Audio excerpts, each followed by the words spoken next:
My name is Lorraine Finley Gale, and I've been the victim of a great injustice.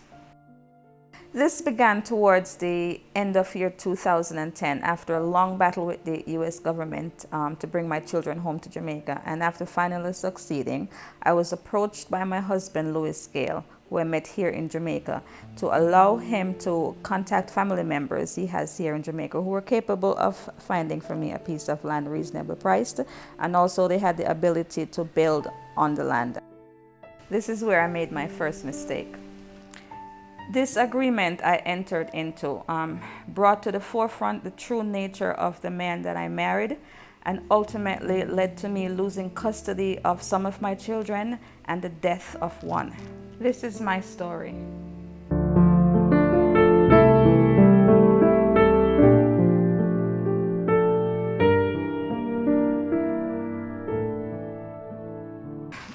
My children and I were already facing some tragedies here in Jamaica. For instance, I have a 14-year-old daughter who she was raped here in Jamaica. And she was threatened that if she went to the police that her family would be killed. But being the family that we are anyway, we agreed to go to the police.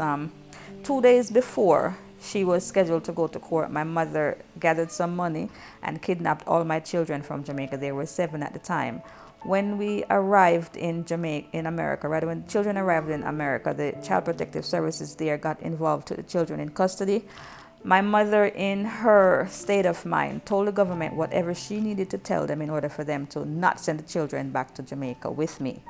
While they were in custody, they suffered numerous other tragedies there: rape, sodomy, broken arms. I mean, basically they were abused. When my children came home, they suffered various psychoses. We had post-traumatic stress disorders. Some were diagnosed with narcissistic personalities now. And it just became a point where I just needed to group my children back together. And my ultimate destination was still Jamaica. I intended to come to Jamaica and rent an apartment and then get my children, come home. And once I got comfortable here, then I would go and find the piece of land that I needed. This was when Louis approached me and told me that he wouldn't even suggest that I do that because the condition that my children were in, psychologically speaking, if I were to just go into any community in Jamaica and having to call the police and ambulances to control my children, I might find myself killed.